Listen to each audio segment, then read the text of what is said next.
প্রতিনিয়তই অভিযান। কারণ ব্রিজ কেউ দখল করলে, পরিবেশ নষ্ট করলে এগুলিকে আমরা নজরদারিতে আনি।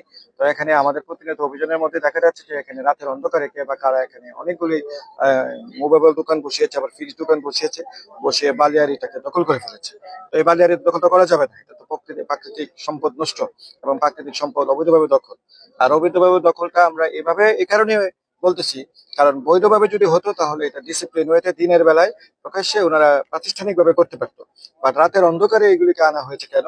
এবং ওনাদেরকে বারবার ডাকা হচ্ছে, ওনারা কারা, ওনারা আসেন না, এবং ওনাদের কোনো বৈধ কাগজপত্র থাকলেও সেটাও আসেন না। তো বৈধ কাগজপত্র থাকুক আর না থাকুক, বালিয়াড়ি দখল করে সমুদ্রের সৌন্দর্যতা নষ্ট করে পর্যটকের এলাকার এবং পর্যটনের স্বার্থ রক্ষা করে কাউকে কোনো কিছু করতে দেওয়া হবে না।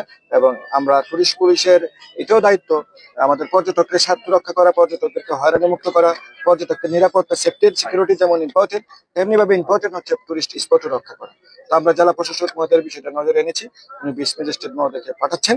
আমরা আশা করি বিশ ম্যাজিস্ট্রেট মহোদয় আসলে যারা এখানে বসেছেন তাদেরকে অনুরোধ করবো এগুলোকে সরাতে। আর যদি ওনারা না সরান, আইনটা নির্ধারিত গতিতে চলবে করবো। ওনারা যদি না সরান, আমরাই সরাই দিব এবং তাদের বিরুদ্ধে আইনানুগ ব্যবস্থা গ্রহণ করার জন্য তাদেরকে চিহ্নিত করা হবে। তো প্রশ্নটা হচ্ছে, যারা এখানে বসিয়েছেন তাদের যদি বৈধতা থাকে, বা বালিয়াড়ি কেন দখল করলেন, ওনারা এখানে এসে ব্যাখ্যা দিক, আসুক। ওনারা তো আসতেছেন না, আমরা মাইক দৈনিক আজকের বাংলা .net